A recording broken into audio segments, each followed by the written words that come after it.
so you still had to do another sort of 10 years after that before you got your break. Yeah, I mean, nightclubs were sprang up. I mean, you could get 25 weeks work doing nightclubs. And we thought that were it. We thought, oh, this is it.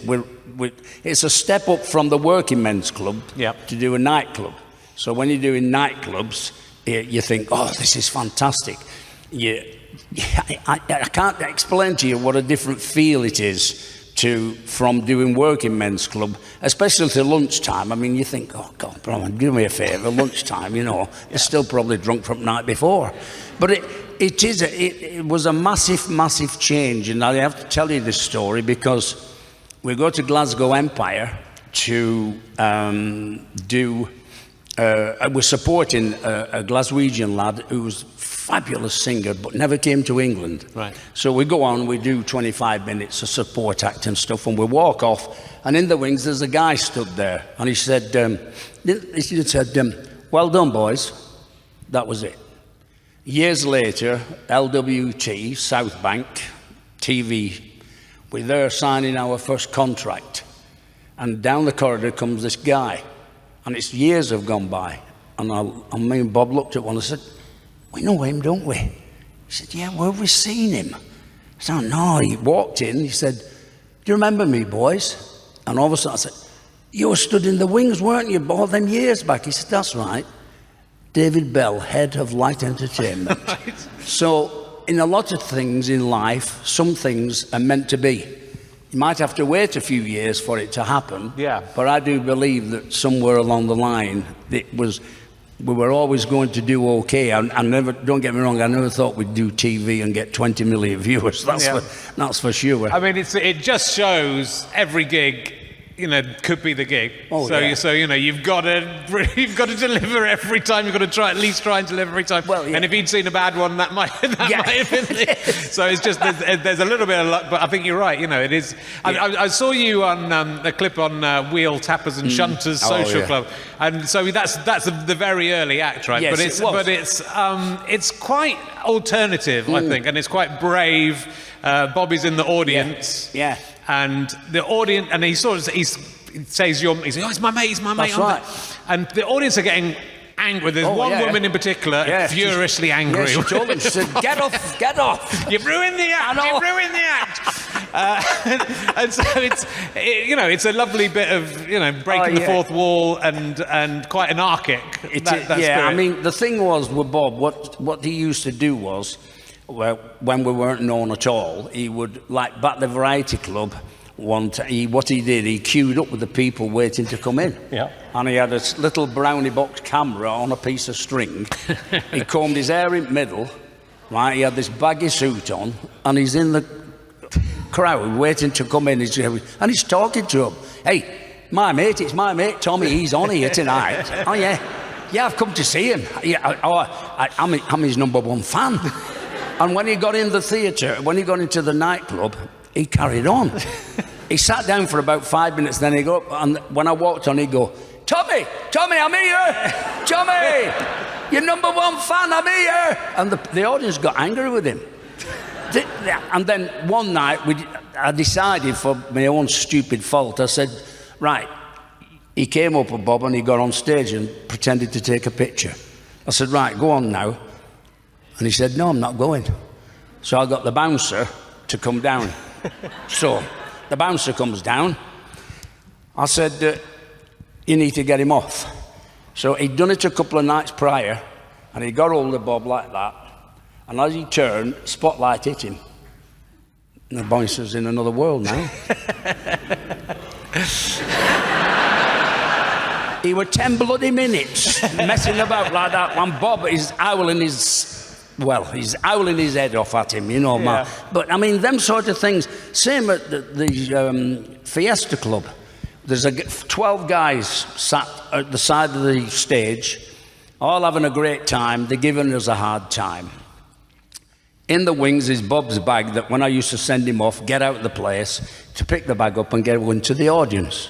So he goes off in the audience. What we didn't know was that one of the stage lads, for a bit of fun, had put a G-clamp in the bag. Right. So these lads are giving us a hard time. He goes off, Bob, and as he's passing them, there's a piece of cloth stuck out of the bag. And the lad grabbed the piece of cloth and went, yay, to the audience.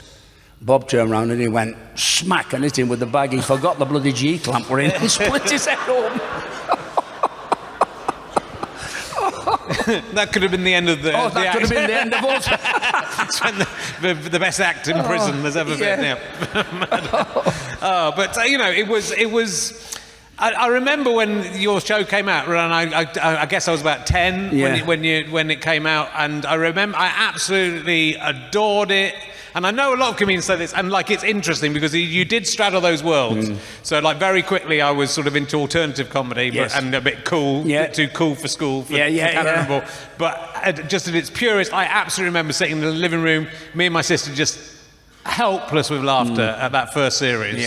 And it just became, like you say, 20 million people were watching this show, which is unfathomable now, but even at the time that was royal wedding territory. Right? It was. I mean, Bob and I didn't know that. Like I said, David Bell came up one day to us and said, you're doing very well, boys. Do you know how many viewers you're getting?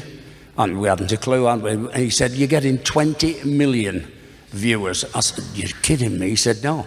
Every Saturday night, your Christmas shows, your 20 million viewers. I thought, oh my God, I couldn't believe it. Couldn't believe it. Yeah. And so, you know, to have all that time, that 15 years or so, whatever it was, to working that up, and then suddenly to be so successful. Oh, I know.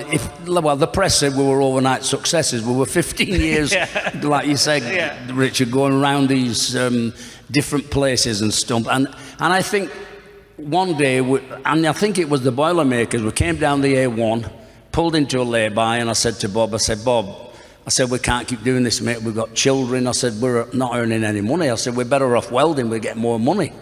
He said, well, look, he said, we've got 3 working men's clubs left to do. He said, so if we get paid off at one of them, just one, he said, we'll go back welding. And like I always said to the audience, needless to say, we didn't get paid off, and you lovely people were there for us all them years we were on TV, so thank you very much. It's amazing though, isn't it? It's amazing how the thin threads that these things hang by, these decisions that are made, and you know, the people who would have given up and gone back to work, and we never heard of, and then you guys, and you know, and just unbelievable success. And also it was there was something. I think there was a crossover, right, with what was to come. I think you were pioneers. I know that you did the sketch with Rick Mail very early on as well, who was my hero as a kid. Yes, we did. And it worked. Yeah, the 3 of you together really worked, which is and we were a bit worried about it, to be honest with you, because the type of comedy that Rick did was brand new to us. We were like all variety style comedians, you know. So but it was a really good piece that we did with him. It was fabulous. Yeah, it's still. I mean, the great thing is that lots of this stuff is still online now, so you can go and find it all and see it all. You can, and there's some just lovely stuff, and I love the double act dynamic, especially. I think just works so well. I think just you're so familiar, but there's a aggression in it, and there's a fight in it between the two of you that obviously like spilled over into real life a little bit, but it's so I think as a kid it was just so funny to see Bobby being so naughty. He was just a kid and you were the grown-up, really, and so as a kid you'd look at it and go, that he's me. I mean, and the thing is, you know, when I grabbed him by the lapels and pulled him into me, I mean, I was howling inside because the first time ever he said, Tommy, you've got me skin. And like, where the hell did that come from, you know? And like, rock on, Tommy. Yeah. I mean, honest to goodness me, I were known for the rest of my life as Rock On Tommy. Yeah. And he got that. He said, I went on stage a couple of minutes before him, and I'm singing this song, and halfway through he'd come in the middle of the song, you know, and he said, he walked in this night, he went like that, whoa, rock on, Tommy. And I turned to him, I went, I couldn't get my breath, and what the hell's he got that from? So we finished the show, I go, I said, where's that come from, rock on, Tommy? He said, oh, David Essex has written a song, he said, he's sung it, it's called Rock On. I said, yeah, he said, well, I heard it on radio coming down, he said, so I thought I'd throw it in. Because it's very rare that anybody can write a catchphrase. Eric and Ernie get out of that. Yeah. It just happened. Yeah. And that's what happened. And then, of course, the whole country then knew me as Rock on Tommy. Everywhere I went, hey, Rock on Tommy. You know, which you is... still get it? Is it still... you walk down the street? Even now I get it, yeah, even now I do, yeah. And that's down to, I mean, if you think we were called the Harper Brothers, Shirell Brothers, and get this one, Bobby and Stevie Rhythm. My God. So when we changed to comedy, we had to change the name. Yeah. And was Cannonball... I mean, it's not that great a name, Cannonball. No, it's not, but I loved Freddie Cannon. He was an American rock and roll singer. Yeah. So I thought to myself, Cannon, that's a strong name, Cannon. And we went Cannon and salt, Cannon and pepper. We thought of all sorts. Not ball at all. And then all of a sudden I said to him, I've got it. He said, what? He said, ball. I'm not being called Ball. You can naff off. I'm not doing that. I'm not being called Ball.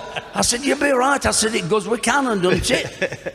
Yeah. Anyway, it stuck, didn't it? And then we became, well, if we do a double act, we can be Cannon and Womble. So, you know, we'll set it up.